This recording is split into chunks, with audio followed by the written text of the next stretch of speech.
살기로 했네. 주님 뜻대로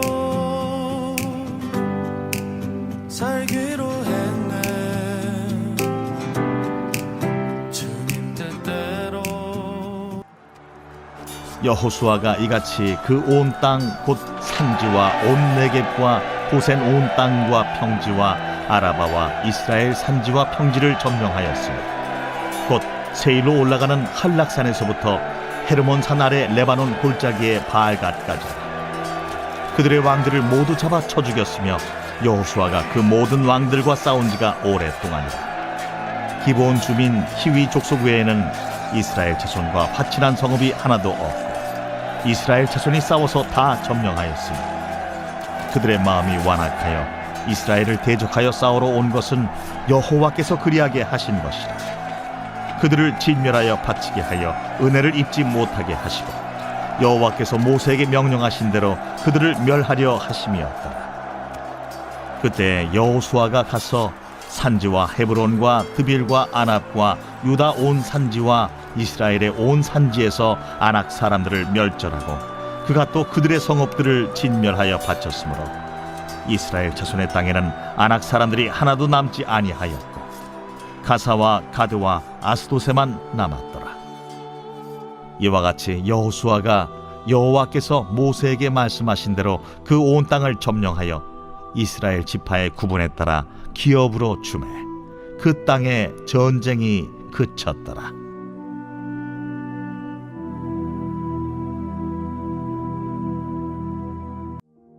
이스라엘은 여호수아 10장 후반부에서 가나안 땅 남방 성읍을 점령하게 되고 여호수아 11장에서는 가나안 땅의 북방에 있는 성읍들을 점령하게 됩니다.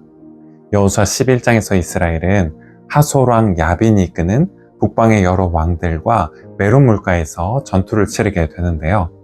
오늘 본문은 가나안 남방에서 북방에 이르기까지 온 땅을 정복한 이 같은 과정을 다시 한번 요약해서 전해주고 있습니다. 오늘 본문 16절부터 17절 말씀입니다. 여호수아가 이같이 그 온 땅, 곧 산지와 온 네겝과 고센 온 땅과 평지와 아라바와 이스라엘 산지와 평지를 점령하였으니 곧 세일로 올라가는 한락산에서부터 헤브론 산 안에 레바논 골짜기의 바알갓까지라. 그들의 왕들을 모두 잡아 쳐 죽였으며. 16절에서 언급되고 있는 네겝과 고센 온 땅과 평지는 앞서 여호수아 10장 40절부터 41절에 언급된 가나안 남방 지역에 해당합니다. 이스라엘 산지와 평지는 가나안 땅 중앙에 위치해 있는 산지와 평원을 말하는데 남방 지역을 또한 폭넓게 부르는 말이기도 합니다. 이어지는 17절에 나오는 지명들은 주로 가나안 땅 북방 지역에 해당하는데요. 남방과 북방의 경계선에 놓인 한락산에서부터 가나안 땅 북방 경계선에 해당하는 헤르몬산 기슭, 레바논 계곡에 있는 바알갓까지 언급되고 있습니다. 이 모든 지역을 차지하게 되기까지 여호수아는 오랫동안 여러 왕들과 싸워야 했는데요.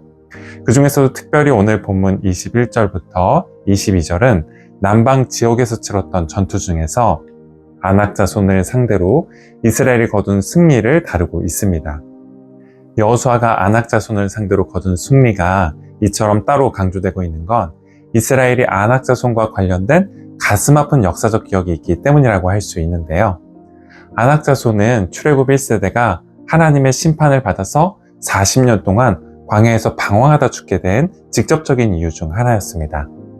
민수기 13장에서 가나안 땅을 정탐하고 돌아온 12명의 정탐꾼들 중 10명이 그곳에 있는 아낙 자손들을 보고 기가 죽어서 가나안 땅을 정복하는 게 불가능하다고 남은 백성들을 낙심시켰기 때문인데요. 민수기 13장 32절부터 33절 말씀입니다. 이스라엘 자손 앞에서 그 정탐한 땅을 악평하여 이르되 우리가 두루 다니며 정탐한 땅은 그 거주민을 삼키는 땅이요 거기서 본 모든 백성은 신장이 장대한 자들이며 거기서 네피림 후손인 아낙 자손의 거인들을 보았나니 우리는 스스로 보기에도 메뚜기 같으니 그들이 보기에도 그와 같았을 것이니라. 네피림은 창세기 6장에 언급된 하나님의 아들들과 사람의 딸들 사이에 태어난 고대 명성이 자자했던 거인족 용사들을 가리키는 말인데요. 거인족 용사의 후손인 아낙 자손이 있는 것을 보고 10명의 정탐꾼들은 하나님께서 그들에게 약속해 주신 가나안 땅을 악평했습니다. 메뚜기에 불과한 자신들이 결코 차지할 수 없는 땅이라고 그 땅에 대한 부정적인 견해를 계속해서 퍼뜨렸죠.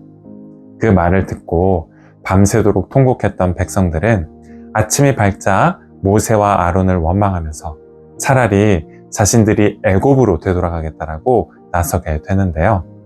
그로 인해 하나님께서는 출애굽 1세대가 광야에서 다 죽기까지 이스라엘을 40년이라는 긴 시간 동안 광야에서 방황하게 하셨습니다. 그런데 이처럼 40년 전 이스라엘에게 쓰라린 아픔을 안겨주었던 이 아낙 자손을 오늘 본문에서 결국 여호수아가 무찌르게 됩니다. 도무지 이길 수 없다고 생각했던 아낙 자손을 상대로 이스라엘이 큰 승리를 거두게 되죠. 오늘 본문 21절부터 22절까지의 말씀입니다. 그때 여호수아가 가서 산지와 헤브론과 드빌과 아납과 유다 온 산지와 이스라엘의 온 산지에서 아낙 사람들을 멸절하고 그가 또 그들의 성읍들을 진멸하여 바쳤으므로 이스라엘 자손의 땅에는 아낙 사람들이 하나도 남지 아니하였고 가사와 가드와 아스돗만 남았더라. 본문 21절은 멸절하고 진멸했다라는 동사를 반복적으로 사용해서 이스라엘이 아낙 사람들을 상대로 거둔 승리가 얼마나 결정적인 것이었는지를 전해주고 있는데요. 물론 그렇다라고 해서 여호수아 시대 아낙 자손을 다 완전히 멸할 수 있었던 건 아니었습니다. 5개 도시로 이루어진 연방 도시국가 블레셋에 속한 가사와 가드, 아스곳 같은 곳에 여전히 남아있는 이들이 있었기 때문입니다. 대표적으로 다윗이 무찌른 가드 출신의 거인 골리앗을 비롯해서 사무엘하 21장에서 다윗의 부하들과 싸웠던 이스브빈옵과 삽, 골리앗의 아후, 라흠이, 또 손가락과 발가락이 각각 6개씩 있는 가드 출신의 거인족 4명의 경우처럼 이스라엘은 앞으로 계속해서 이들과 싸우게 될 것이었습니다. 하지만 여호수아 시대에 이스라엘은 아낙 자손을 적어도 하나님께서 이스라엘에게 기업으로 주신 땅에서 다 내쫓을 수 있었습니다. 지난 40년 동안 가장 두려워했던 아낙 자손을 쫓아냄으로써 가나안 땅 정복 전쟁을 마무리하고 안식과 평안을 누릴 수 있는 기반을 닦게 되었죠. 오늘 본문 23절 말씀입니다. 이와 같이 여호수아가 여호와께서 모세에게 말씀하신 대로 그 온 땅을 점령하여 이스라엘 지파의 구분에 따라 기업으로 주매 그 땅에 전쟁이 그쳤더라. 우리 역시 아낙 자손처럼 오래전부터 우리를 힘들게 했고 또 앞으로 한동안 계속해서 여전히 우리를 힘들게 할 이들이나 상황을 만나게 될 수 있습니다. 하지만 과거의 실패나 내일에 대한 걱정이 오늘이라는 시간을 살아가는 우리의 발목을 붙잡거나 어깨를 무겁게 짓누르게 할 필요는 없습니다. 앞서 실패했다라고 해서 오늘도 똑같이 실패할 거라고 미리 단정 지을 필요도 없고 어제 얼굴을 붉히고 헤어졌다라고 해서 오늘도 그럴 것이라고 미리 단정할 필요도 없죠. 하나님께서 40년 이후에 출애굽 2세대가 아낙 자손을 상대로 승리를 거둘 수 있게 해주셨던 것처럼 우리에게도 어제의 실패와 실수, 단절을 딛고 오늘 승리를 거두고 오늘 다시 서로에게 다가갈 수 있도록 은혜를 베풀어 주실 것이기 때문입니다. 또 내일에 대한 염려나 완벽주의에 대한 우리의 집착이 오늘 우리가 누릴 수 있는 기쁨과 행복과 감사를 또한 빼앗아가도록 할 필요도 없습니다.